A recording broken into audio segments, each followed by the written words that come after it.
Hola, ¿qué tal amigos? ¿Cómo están? Muy buenas noches. Yo soy Esdras Chabot y esto es Dinero y Poder. El próximo 31 de julio, el Partido Acción Nacional presentará su propuesta de reforma energética ante el Congreso de la Unión. La dirigencia nacional panista afirma que su propuesta busca fortalecer a Petróleos Mexicanos a través de la apertura. Dice que es necesario generar más competitividad en el sector, por lo que es preciso abrir las concesiones público-privadas. Y bueno, pues sobre esto comenzar a discutir. Nos acompaña aquí en el estudio de Dinero y Poder Gustavo Madero, presidente nacional del PAN. Mauricio González Macarios, que tiene buenas noches. Buenas noches. Gustavo Madero, gracias por estar aquí. Se fueron a lo grande a una propuesta, la dirigencia panista, que plantea pues prácticamente lo que hubiesen querido hacer durante los dos sexenios y no pudieron, no los dejaron, no quisieron, quién sabe qué pasó. Pero ahora que están en la oposición lo plantean, Gustavo. Es correcto, Ezra. La verdad, yo estoy muy contento porque se hizo un planteamiento muy audaz. Déjame decirte que cuando el PAN analizamos en el Consejo Nacional de los Panistas si participábamos en el pacto o no, se aprobó casi unánimemente que sí, pero me pusieron una condición. Me dijeron que las propuestas del PAN sean las de mayor calado, que se distingan por las de mayor capacidad reformadora. Y por eso, pues hoy estamos presentando este 31, el próximo, la sesión de la permanente, la iniciativa conjunta de diputados y senadores y del Partido de Acción Nacional con esta visión. No es privatizar a Pemex, Pemex se queda igualito, se fortalece a Pemex, se le dan mayores recursos, se le quita la ordeña que hace Hacienda de Pemex, que eso sí es algo que lo ha debilitado estructuralmente, y se fortalece para que tenga capacidad de atender hasta sus pensiones, que ahorita está quebrado, ¿no? Tiene pasivos contingentes muy grandes, ¿no? Pero aparte de que Pemex seguirá explotando todos los yacimientos, todos los pozos que ya tiene, todas las refinerías, en nuevos yacimientos y en nuevas refinerías pueden participar otros competidores. Esa es un poco la propuesta del PAN, competencia. Alguien diría, ¿y cómo se salvaguarda que, por un lado, el Petróleos Mexicanos pues no termine convertido en negocio de cuates? Ya ves lo que pasó con las privatizaciones de Salinas y todo eso, en donde pues es cierto, esto no es una privatización, es una apertura de inversión, pero tienes que garantizar que la empresa pues funcione y funcione de acuerdo a reglas y estándares que ahorita no tiene. Así es, definitivamente. Bueno, de hecho ahorita no está funcionando así, hay que reconocerlo. En México nos han educado con sofismas de que el petróleo es de Pemex y que Pemex es de Hacienda. Esa es la realidad. Cuando no es cierto, el petróleo es de la nación y Pemex es una paraestatal, ¿sí? Hasta ahorita monopólica, y que tiene dos socios mayoritarios, Hacienda, que la ordeña para todo su gasto de inversión y de operación, y el sindicato, es el socio minoritario. Nosotros queremos cambiar esto, queremos que Pemex sea una empresa, pues para ponerles un poco la imagen que siempre ayuda, como Petrobras, es empresa pública, de primer mundo, transparente, bien administrada, incluso puedes colocar hasta acciones en el público, pero es paraestatal no monopólica, no monopólica. Esa es la gran diferencia.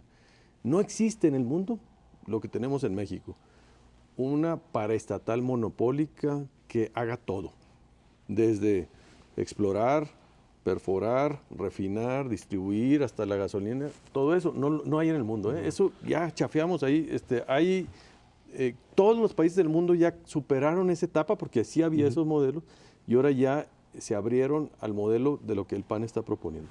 Ese ha sido, creo yo, el principal problema que hemos tenido en México, que se hacen modificaciones en algunos mercados, pero no se hacen mercados competitivos.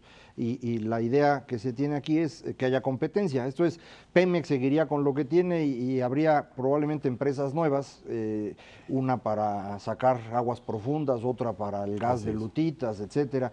Pero esto requiere una modificación constitucional. Esto es, en la Constitución hay que corregir el pedacito en donde dice dice que nadie puede sacar petróleo salvo Pemex. Pero esto no significaría quitar la propiedad del petróleo a los mexicanos. Esta es una cuestión que es importante diferenciar, porque aunque está en el mismo artículo y casi pegadito a las dos frases, son dos frases distintas. ¿Cómo están pensando que quede la Constitución? ¿Qué sugerencia A hay? ver, son modificar el artículo 27 y 28. El 27 te dice precisamente que todos los hidrocarburos son de la nación, eso está bien. Aquí hacemos una diferenciación porque aquí se van hasta la cocina. Cuando dicen los hidrocarburos, hasta el hidrocarburo refinado, ya los productos los consideran todavía de la nación, cuando no lo es así. La gasolina ya no es un bien exclusivo.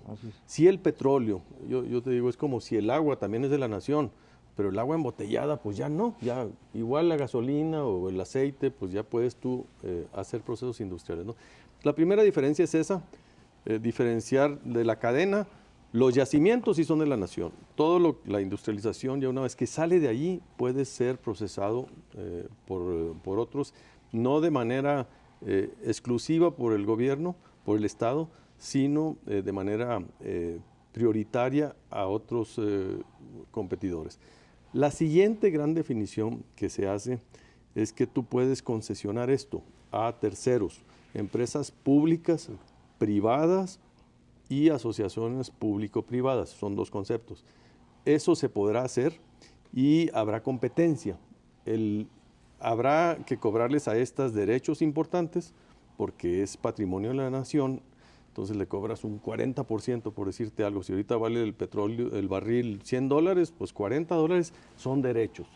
Y esos derechos sí son de la nación y se los distribuyes a los mexicanos. En Noruega, por ejemplo, haces fondos muy importantes para garantizar las pensiones. En otros, como en Chile, pues son fondos de estabilización para cuando vienen las vacas flacas. En otros son fondos de inversión. Nosotros planteamos una mezcla de que estos recursos se distribuyan a los mexicanos como beneficios. Ahora, nada más necesitas una reforma fiscal que te dé ese 30%, porque si no, ¿con qué funciona el gobierno? Es correcto. Hay que distinguir. Para explotar un producto que es de la nación, pagas un derecho, que es el 40%. Ahora, ya de aquí para acá le metes tus costos y aparte te va a quedar una utilidad. De esa utilidad pagarás impuestos, como cualquier empresa. Este impuesto sí va a la Secretaría de Hacienda. Estos derechos va al fondo de los hidrocarburos para el uso que se le dé públicamente. ¿Sí? Gustavo, en política no hay nada gratis. Y a mí me da la impresión de que sin una reforma energética, pues el futuro del sexenio del presidente Peña Nieto, por lo menos económicamente hablando, sería medio gris. O sea, la actividad económica no está avanzando mucho. Con reforma energética podría avanzar bastante mejor. En ese sentido, el PAN le ha despejado el camino al gobierno, pero ¿a cambio de qué? ¿O no le pidieron nada? ¿O qué le interesaría al PAN obtener por su apoyo en la reforma energética? Ese es un dilema muy crucial para el PAN. O sea, a ver, ¿esto lo haces porque vas a obtener algo a cambio o porque estás convencido de que es necesario para el país? ¿O por las dos cosas? O por las dos cosas. Yo te digo que en principio lo hacemos porque estamos convencidos. Esto es parte de lo que el PAN estipula como conveniente para México, ¿no? Pero además sí le pusimos una condición ahora, al final sí se la pusimos. Fue que primero hubiera una reforma electoral. Antes de entrarle a la reforma energética y hacendaria. ¿Por qué? Porque acabamos de pasar las primeras elecciones con el PRI en la presidencia de la República, Mauricio, y fueron de las más sucias, violentas de los últimos años. Hay una involución política en las elecciones. Todavía ahorita están en Apizaco aclarando estos que en el trayecto de Apizaco a Tlaxcala pues cambian ahí y cambian el resultado de una elección. Pero pues vimos lo que sucedió en Veracruz, como toda una estructura paralela de funcionarios públicos priistas de los tres órdenes de gobierno utilizan los programas sociales para condicionar el voto. Vimos los institutos electorales, Mauricio, como 20 de ellos están canteados para utilizarlos como un ariete de un partido, de un gobierno. Entonces, el compromiso, y eso sí está en el adendum, punto 9 del adendum, del Pacto por México es que se le da una preeminencia a la reforma electoral antes de entrarle a la reforma hacendaria. Y eso nos va a garantizar que en la elección del 2015 vayamos a tener un piso más parejo rumbo a estas elecciones. ¿Y se podrán discutir las dos reformas en un extraordinario, como se dice? No, ¿No es muy poquito tiempo? Yo creo que el extraordinario debe ser la electoral y esta debe ser en un periodo ordinario. En el ordinario debe salir la energética y la hacendaria. Aquí, para el asunto de la reforma electoral, yo veo una complicación específicamente en el PAN, porque pues hay diferentes posturas.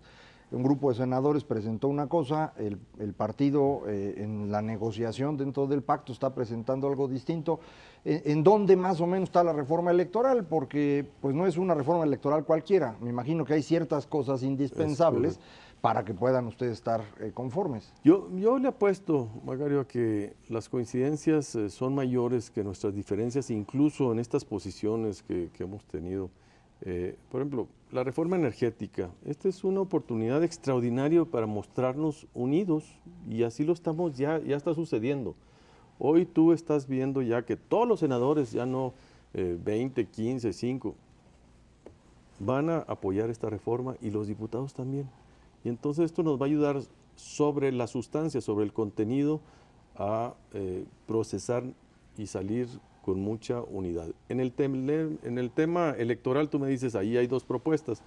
Vamos tomando las dos y vamos haciendo un análisis para sacar lo más que se pueda de ambas. No hay aquí ni vetos, ni tampoco una actitud de cerrazón, sino de una oportunidad de que corrijamos todos los excesos que se dieron en esta elección del 7 de julio del 2013, que fueron muy sucias, para que ya no se repitan en el 2015. Y con eso todos ganamos. Ahí los panistas no vamos a tener muchas diferencias. Yo a eso le apuesto, Macario. En ese sentido, esta división interna en Acción Nacional no puede terminar convirtiendo la negociación del gobierno con ustedes en un frente en dos niveles, una que negocien contigo, Gustavo Madero, presidente, y otra que negocien con Cordero y vean a ver qué sacan, algo que pues podrían hacer como parte de una estrategia frente a un adversario que ahora es aliado, pero que está dividido. Eso lo está diciendo Emilio Gamboa, ahí para ponerse ahí como por encima y decir que va a negociar por los dos. No es así. El PAN está unido, está fuerte. En esto no hay diferencias. En el contenido, en la sustancia, créeme que yo no he identificado una idea distinta a lo que está aquí. Y si es una idea nueva y buena, pues la metemos. Pero no hay cerrazón, ni tampoco hay conflicto. Los temas más son de forma, son de estrategia, de comunicación, de manejo, pero en el fondo el PAN, y lo vas a ver muy pronto, lo vas a ver como lo viste en las elecciones, el PAN estuvo unido en las elecciones y el PAN va a estar unido en esta reforma. Mauricio. El PRD ya pintó su raya y dice que reforma constitucional en materia energética, no. ¿Algún temor del PAN de que el PRD pueda abandonar el pacto, que se le caigan algunos acuerdos? Porque han venido tejiendo juntos, ¿no? Nosotros vamos a insistir mucho, vamos a invertirle mucho trabajo para mantener este proyecto de 3, no de 2. Esa es una... sí creemos nosotros la necesidad de abrir la Constitución, no creemos que pueda ser sin modificar la Constitución, esa es nuestra convicción firme. El PRD cree algo distinto. Hay algo que nos une, que es que todos queremos fortalecer a Pemex.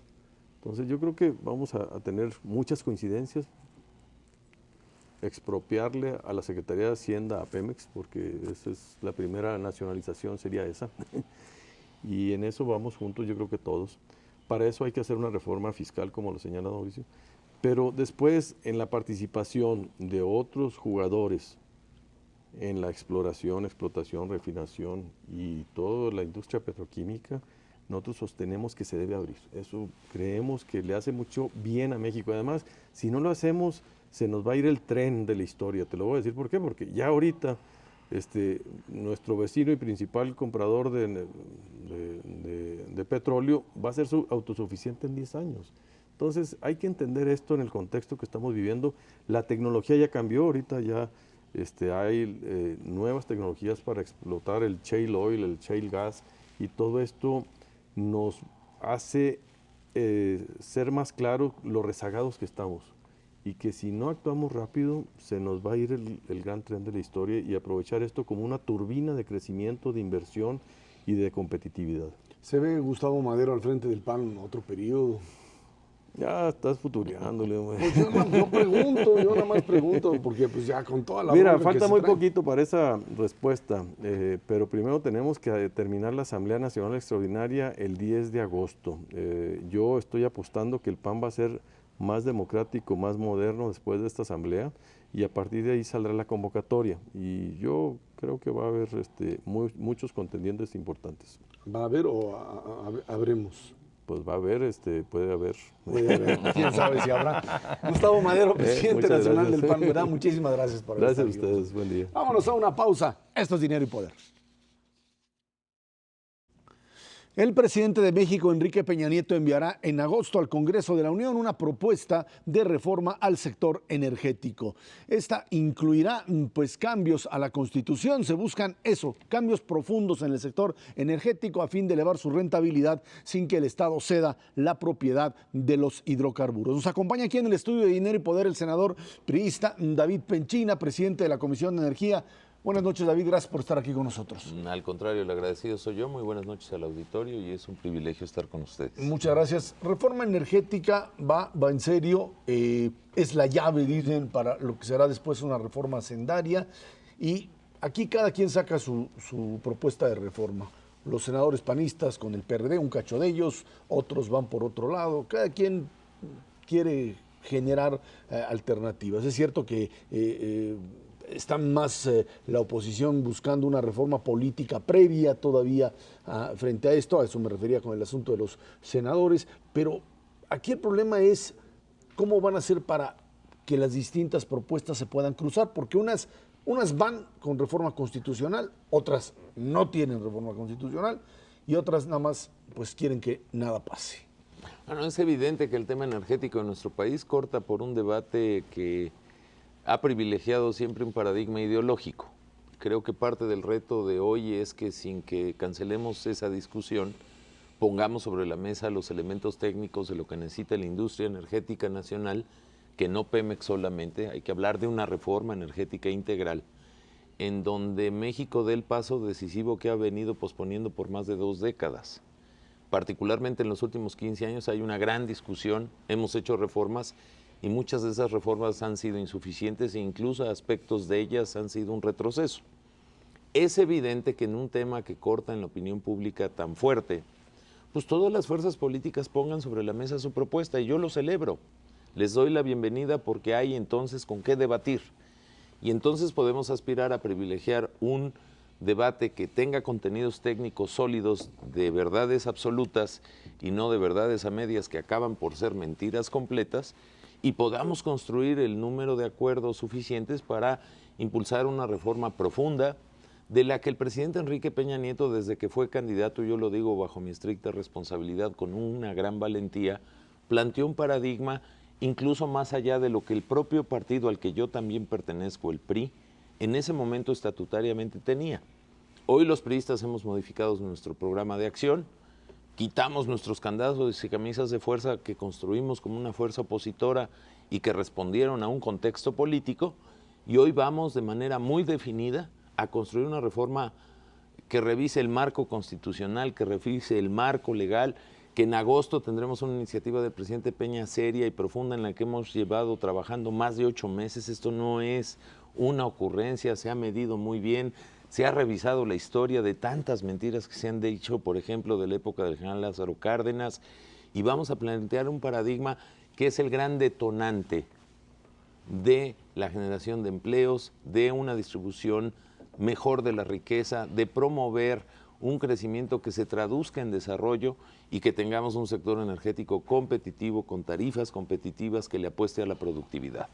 Senador, no conocemos todavía una propuesta concreta del PRI o del gobierno.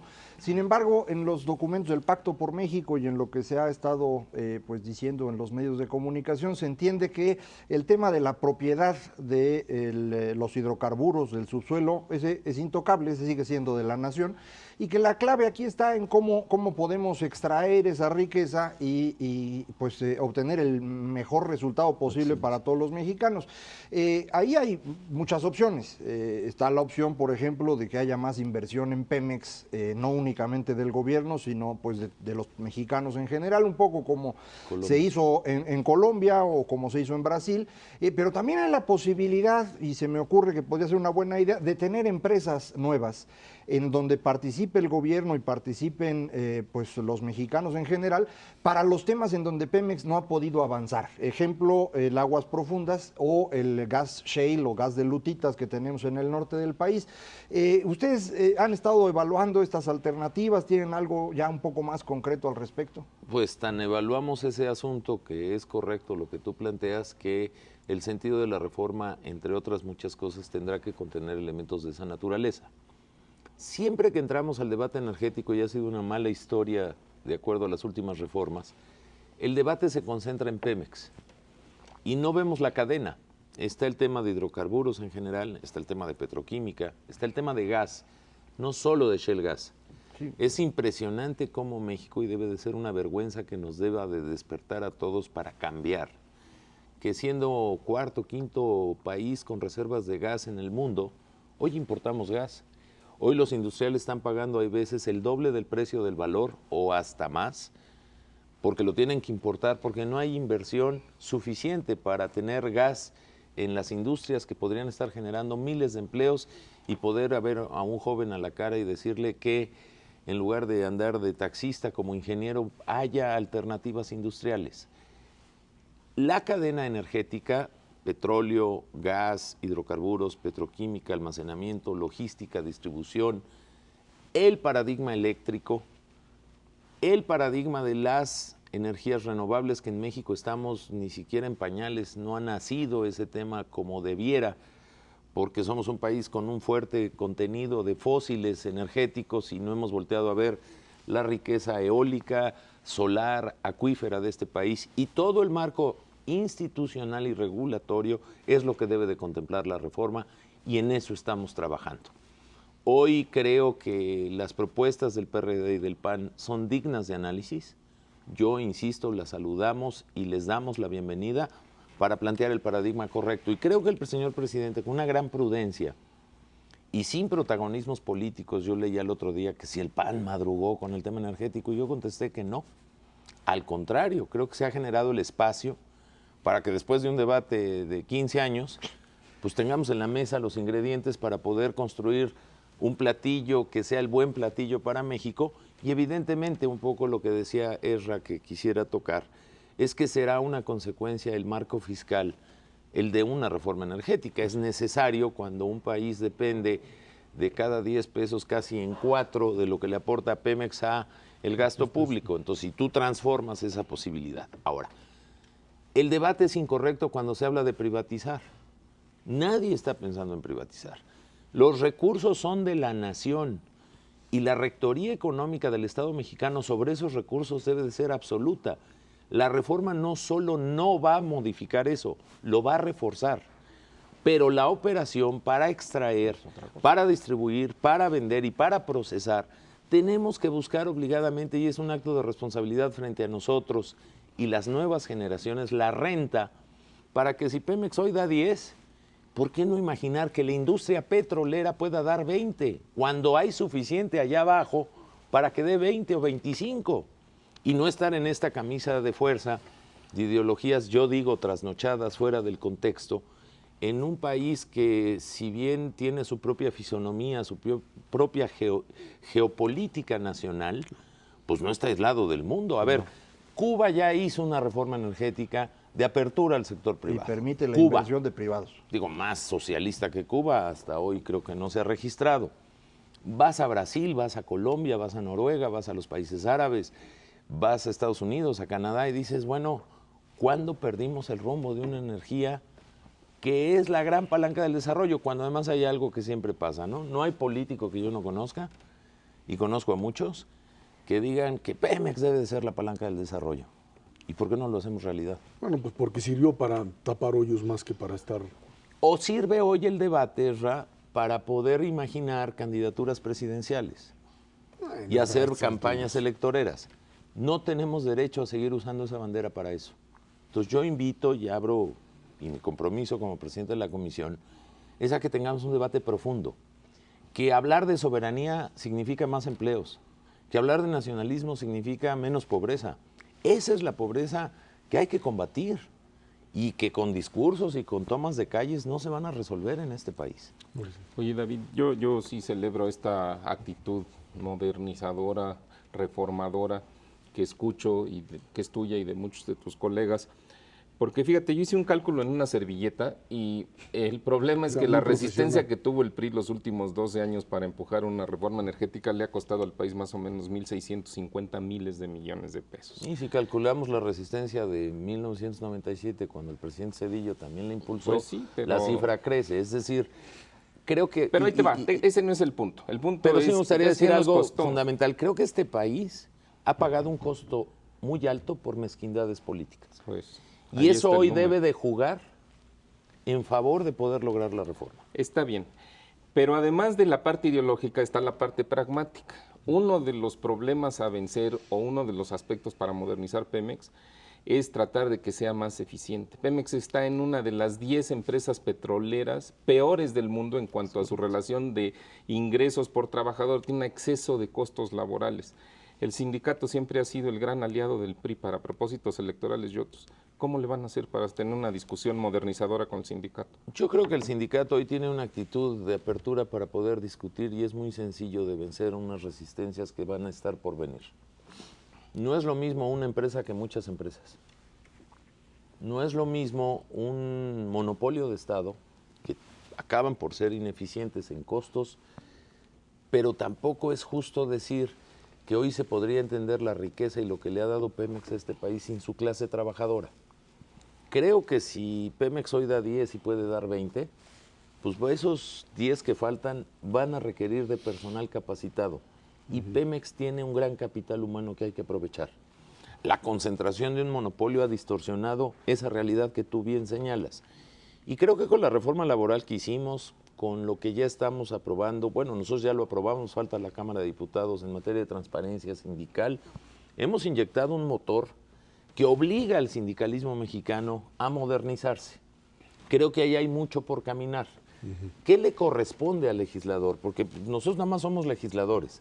Lo que le corresponde al legislador es poner las premisas jurídicas para que esa modernización, incluso la laboral, por eficiencia empresarial y por mejores salarios, sea obligatoria.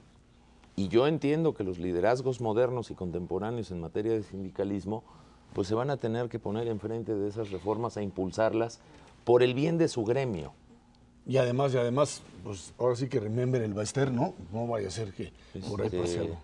Bueno, David Penchina, senador, muchísimas gracias por estar aquí con nosotros. es un privilegio, mi total apertura y agradecidos porque creo que México merece y necesita estos espacios de debate serio en una materia donde hay mucho chantaje y hay demasiados contenidos políticos sin pensar en la renta del futuro de nuestros hijos.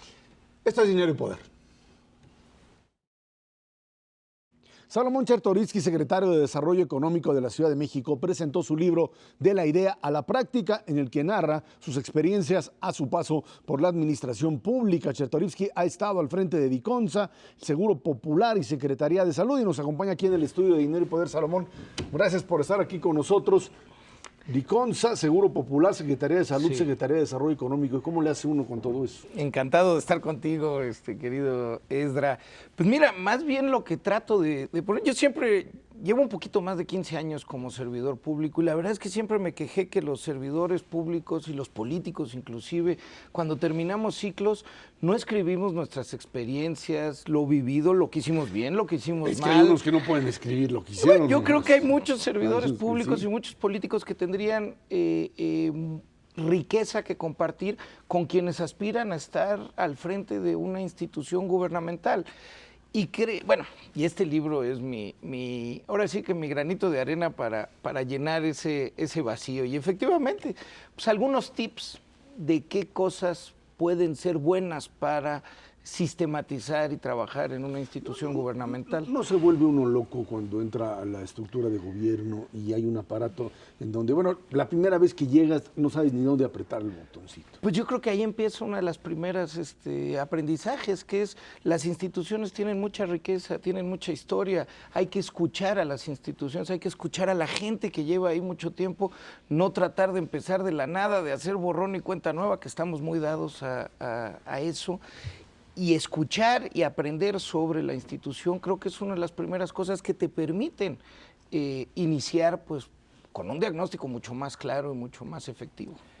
Salomón, para quienes hemos tenido la oportunidad de estar, aunque sea un rato, en la función pública, las cosas se ven de manera distinta a todos aquellos que no lo han hecho. Es decir, muchas personas en el auditorio pues tienen opiniones muy particulares sobre cómo son los políticos o los funcionarios y no se les ocurre en realidad cómo funciona el monstruo que es el gobierno y los problemas de inercia de distintos grupos que están en conflicto, la dificultad de tratar de conciliar, porque cada uno de los que hablan con un funcionario público pues tiene la solución a los problemas de México, pero resulta que todas esas soluciones son distintas.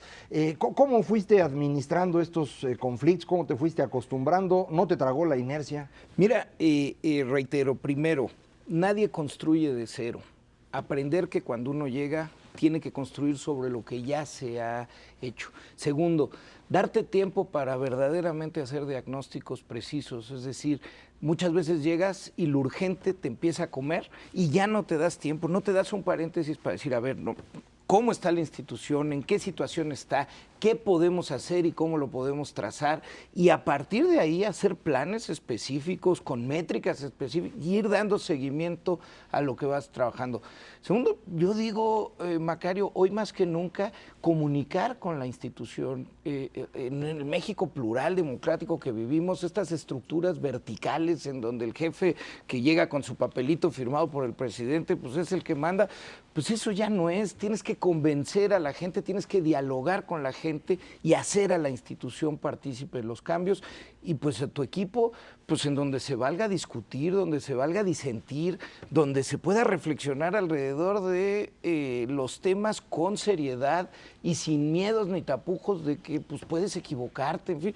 Yo creo que de una manera sistemática efectivamente se puede innovar, se pueden hacer cambios y las instituciones y los servidores públicos en general yo creo que son muy buenos en este país. Oye, Salomón, ¿existe quizás la idea entre la población de que los funcionarios públicos trabajan poco? Yo he trabajado en la administración pública y he constatado que es exactamente al revés. O sea, probablemente hay una masa de funcionarios de bajo nivel que pues sí, no son muy productivos, pero los que toman decisiones trabajan muchísimo. ¿Qué experiencia has tenido tú a lo largo, digamos, de estas diferentes posiciones? ¿Qué le dirías tú a alguien que está tratando de ingresar al sector público? ¿Cuál es la motivación que te mantiene, ¿no?, trabajando 12, 14, 16 horas diarias? Sí, mira, lo primero es que la causa es diferente. Es decir, si tú estás o decides que es legítimo participar en la iniciativa privada, hay una causa muy clara, es maximizar la renta, puede haber responsabilidad social y lo que sea, pero hay un objetivo muy claro. Cuando estás en el gobierno, lo que tienes que entender es que la causa que te mueve es el trabajo por los demás, el trabajo por la ciudadanía. Y creo que si eso lo tienes claro, si eso lo tienes bien entendido, pues entonces el día a día va fluyendo de manera adecuada. Es decir, no perder de vista cuál es el objetivo del servicio público. Ahora, ¿cómo cuando estos funcionarios pasan de una a otra? Tú estuviste en Diconsa, de ahí te fuiste a Seguro Popular, después a la Secretaría de Salud y ahora en la Secretaría de Desarrollo Económico. Luego dicen, pues, ¿qué son todólogos? A todo le saben.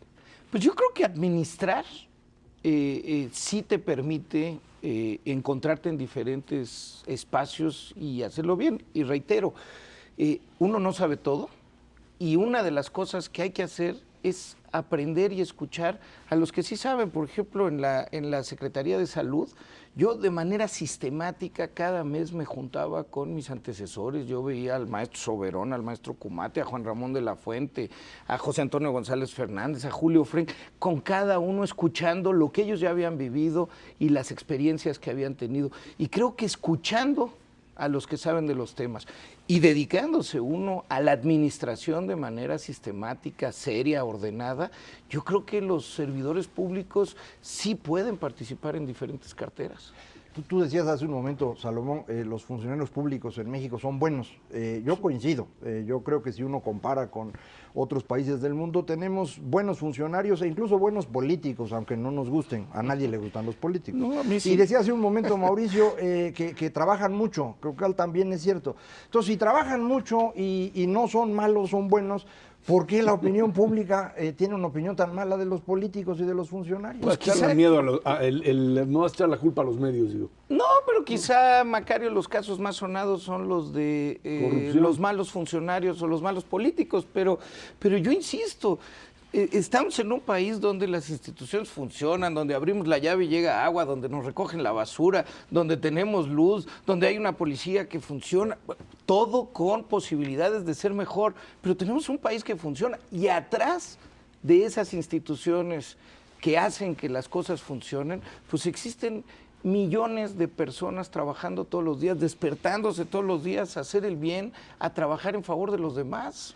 ¿Cómo se vincula un funcionario con el superior? En este caso, en algún momento con el presidente de la República en la Secretaría de Salud, ahora estás en la Secretaría de Desarrollo Económico, el jefe de gobierno. Esta idea de estar subordinado a un jefe es algo que es fácil de aceptar, es fácil de hacer. Pues mira, yo creo que si coincides en las causas, si respetas y admiras con quien trabajas, yo creo que lo demás es una relación profesional, es decir, siempre con datos, con información, cuidando tus argumentaciones y haciéndolas con profundidad. Creo que se va construyendo una relación de confianza y en medida en que eso va caminando, pues las posibilidades de hacer y de comunicarte con tu jefe. Oye, Salomón, para ser funcionario público la verdad es que hay que tener capacidad para tragar sapos, entiéndase. Sí. Para que prospere algo de lo que tú quieres, tienes que aceptar cosas que realmente no estás muy de acuerdo con ellas. ¿Qué le recomendarías o qué dirías tú de tu experiencia? ¿Cómo adaptarse a tragar sapos? Dile, ¿cómo los tragaste? O sea, ¿cómo los digeriste? No, sí. ¿Cómo digerir los sapos? A ver, yo te diría la vida en general, pues en el matrimonio, en las relaciones con los amigos, pues siempre hay cosas que nos gustan y otras que no. Sí, pero no con la frecuencia de la función pública. Yo te diría, ni el tamaño de los sapos. No, hay dos cosas. Primero, plantearte objetivos que puedan ir mostrando que hay cambios. Entonces, cosas que tal vez no son las más trascendentes, pero que sí pueden generar una imagen de que las cosas cambian, ¿no? Por ejemplo, Diconsa, hacer toda la reingeniería financiera y subsanar los años de déficit era muy difícil, pero pintar las tiendas era algo factible e empezaba a dar una idea de que las cosas iban a cambiar. Ahora, eso por un lado, pero sin olvidarte de que hay temas fundamentales que no van a ser fáciles de cambiar, pero que si quieres verdaderamente transitar a una mejor institución, la tienes que hacer. En el Seguro Popular tuvimos que modificar la Ley General de Salud para cambiar la fórmula de financiamiento que representaba en términos prácticos menores recursos para los gobiernos estatales y pasó prácticamente por unanimidad en las dos cámaras. Pero fueron 6 meses de trabajo. Claro. Yo digo, tener muy claros tus objetivos e irlos trabajando poco a poco, no perderse en las simplezas nada más, tener las miras puestas a largo plazo. Y yo te digo, y saber además desde el principio que como servidores públicos sabemos que llegamos, pero también tenemos que estar seguros que nos vamos a ir. O que te van a ir, que es claro, peor. No, por supuesto, es algo que tienes que aceptar y que lo tienes que reconocer desde el principio hasta para trazarte tus estrategias. Salomón, trabajar para Felipe Calderón y para Miguel Ángel Mancera, ¿diferencias, similitudes? No, fantástico, una gran relación profesional, de respeto, de admiración, y pues con ambos que han depositaron en mí confianza para realizar los proyectos específicos. Siempre, yo digo, diálogo franco, honesto, directo, y como te decía, Esdra, pues siempre con evidencia y siempre con argumentación sustentada de por qué propones las cosas. Y resistir la tentación del poder y ahora sí que del dinero. Pues otra vez reitero, pues venimos a servir, venimos a trabajar. Si esto es lo que nos apasiona y es lo que creemos que algunos sabemos hacer, pues venimos a eso, entender que además es temporal, que tú no eres el puesto, el puesto te llega y lo aprovechas para hacer algo por los demás, pero pues que se va a acabar el puesto y tú seguirás siendo pues quien eres, ¿no? Y pues yo creo que pues está consciente de eso. Bueno, pues aquí está Salomón Chertorivsky, de la idea a la práctica, experiencias en la administración pública, de alguien que pues sigue estando en la administración pública y tendrás que seguir. Así es, yo creo que deberíamos de hacer estos ejercicios los servidores públicos aún cuando estamos en la administración pública. Unos pueden, otros de plano, o no saben escribir, o no pueden escribir lo que hacen. Pero vale la pena, y ojalá pues a alguien le resulte pues algo interesante. Sin duda alguna. Aquí está, de veras, Salomón Chertorivsky, de la idea a la práctica. Gracias por estar aquí. Muchas gracias, querido. Vámonos a una pausa. Esto es Dinero y Poder. En los últimos días se han intensificado los ataques del crimen organizado a elementos de la Policía Federal en Michoacán. El gobierno federal estima que la violencia, que califica como inusitada, puede estar vinculada con los niveles de desesperación de los criminales que operan en la entidad. También ayer por la mañana, encapuchados tomaron el palacio del ayuntamiento de Aquila, allá en Michoacán, y quienes portaban playeras con la leyenda policía comunitaria fueron los que, pues, ahí de una o de otra manera estuvieron involucrados. Michoacán, una zona, Macario, en donde, pues, ¿cuánto tiempo ya llevamos? ¿2 sexenios? Sí, prácticamente en 2006, en el proceso electoral, todavía antes de las elecciones, es cuando aparecen las 5 cabezas en la discoteca Pink de Uruapan, y que es lo que detona el proceso en el que nos acabamos metiendo de una gran violencia en México. No se ha podido resolver adecuadamente, y creo que en Michoacán es donde más claramente se nota la pérdida de control del Estado mexicano. Y es la razón por la cual el crimen organizado deja de ser propiamente un problema de seguridad pública para ser uno de seguridad nacional. Esto ocurre de manera similar en Tamaulipas, pero Tamaulipas se nota menos que Michoacán últimamente, y creo yo que han estado utilizando diferentes métodos para tratar de reducir la violencia sin mayor éxito.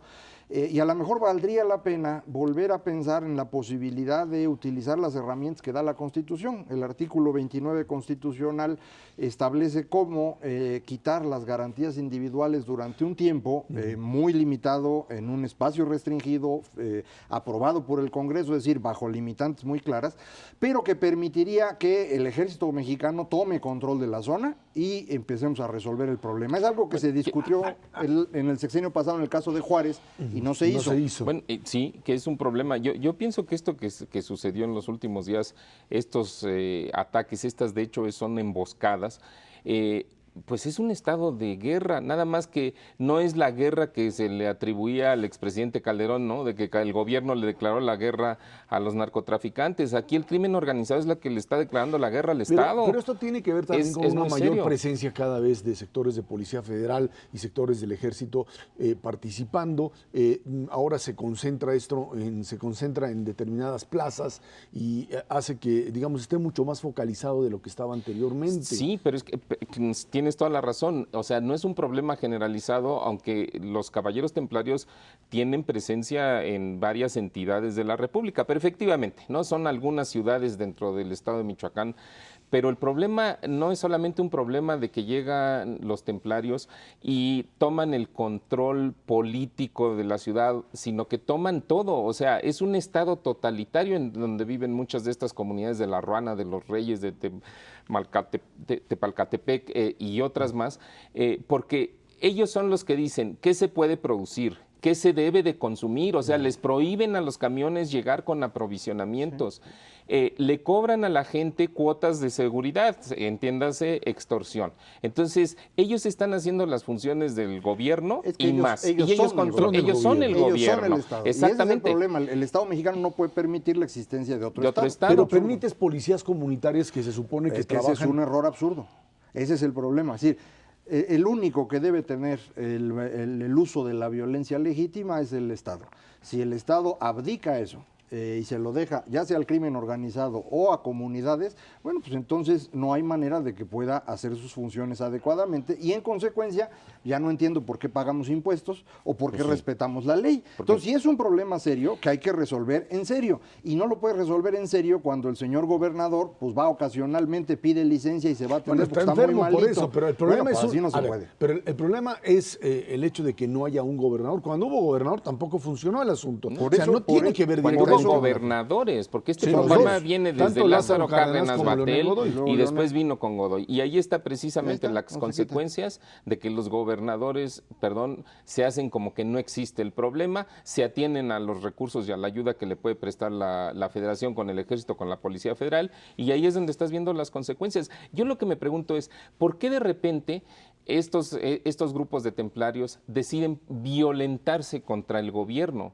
O sea, no es gratuito, no es una de dos, o para mostrar su músculo. O porque les por- quitaron la plaza, o les están por quitar la plaza. Es que es que la plaza no se las han quitado. Eso es lo precisa. Yo también estoy en contra de los grupos de autodefensa, pero también reconozco que algunos de estos grupos de autodefensa surgen por desesperación Así de es, que no así es, reciben así es, ayuda así del es. gobierno. Entonces ellos ven que sus negocios se van a pique, que violan a sus mujeres, que secuestran a sus hijos y que les tienen la vida controlada.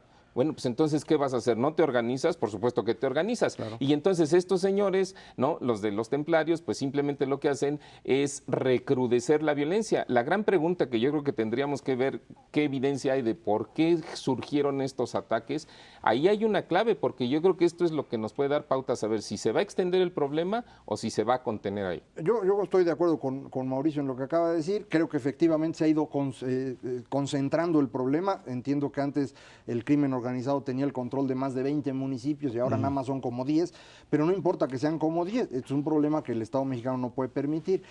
Sin embargo, aquí parece, dada la forma como se originó el problema en Michoacán, que es cuando los Zetas van y toman un espacio que tenía un cártel muy chiquito ahí, que eran los Valencia, los Zetas toman ese lugar y se independiza un grupo de los Zetas, que es el que conforma la familia michoacana.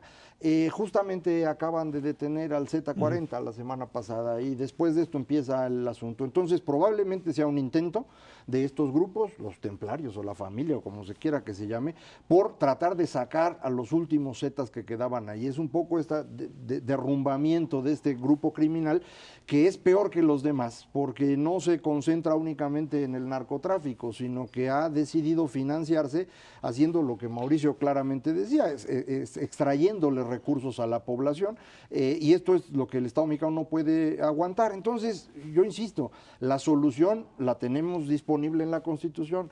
Quitas las garantías individuales, tomas el territorio militarmente y reinstalas el Lo gobierno. que pasa es que esto tiene un costo político No, pues sí, enorme, sí, sí, no, enorme. Pero no, más fácil, costo ¿no? político, Entonces, eso tienes razón, pero tiene más costo político que esto se te extienda No, y el a costo otras humano poblaciones para y quienes otras están ahí. entidades, y además los que están ahí están pasando la pésimo. el único problema Pero, es, pero nomás pero una nada más con aclaración ese de lo- planteamiento, un segundito, A ver. Macario, si tú No me anulas confundas. los derechos individuales, No, se suspenden momentáneamente por eso bajo los ciertas anula- restricciones. está bien, Sí, bajo sí, ciertas sí, sí. tienes la posibilidad de que las propias fuerzas que entran ahí a tratar de pues de controlar el asunto Sí. terminen pues arrasando no solamente a ellos, sino también a ciudadanos que de una o de otra manera no tienen nada que ver. Ese es el temor que se tiene cuando tú declaras un estado de sitio en esas condiciones. Es posible, pero en este momento la situación es muy grave para muchos de los que están ahí y no tienen ningún derecho. Se los quitó no el Estado mexicano, sino los el Estado criminales. criminal. Entonces, el asunto es, ¿lo resuelves o no? Es todo el Algo problema. que decía Macario, no me gustaría que a ver si nos puede aclarar para beneficio del público, es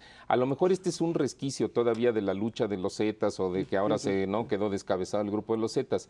Yo me preguntaría, ¿pero eso qué sentido tendría, Macario, para que estos amigos, los templarios, porque se supone que son ellos, todavía no hay una certeza absoluta del asunto, se vayan contra la Policía Federal? Porque los ataques que hicieron son ataques premeditados, o sea, son emboscadas y son dirigidos contra la policía.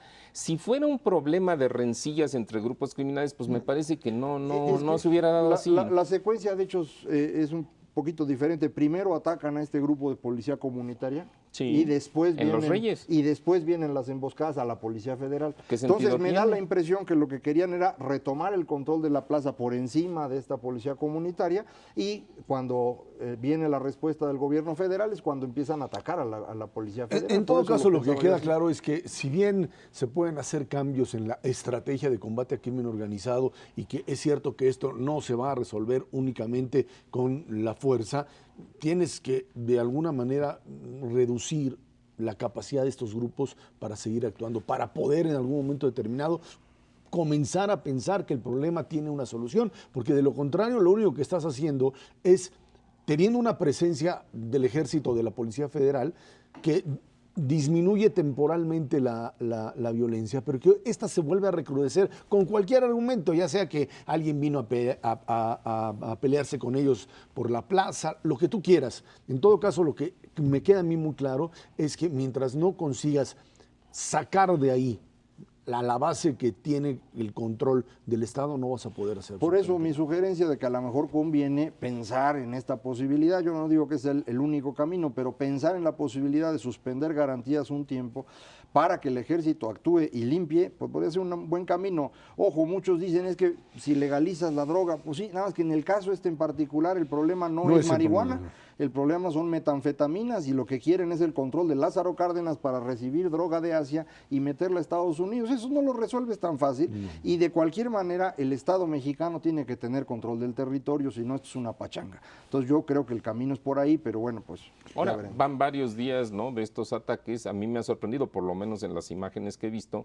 que han reforzado los cuerpos de seguridad, pues son básicamente policías federales. Y tú dices, bueno, realmente así no los van a No, contener. y además, policía estatal, ni que se ni aparezca, que se ni meta, exista. pero así es. Mauricio González Macarios, que tiene muchísimas gracias. Gracias a usted que nos ve, nos escucha todos los jueves, 10 de la noche, aquí en 11 TV México, Dinero y Poder. Estamos en la radio Noticias MBS en el 102.5 del FM, de lunes a viernes, de 5 a 7 de la noche. Por nuestra parte, muchas gracias y muy buenas noches.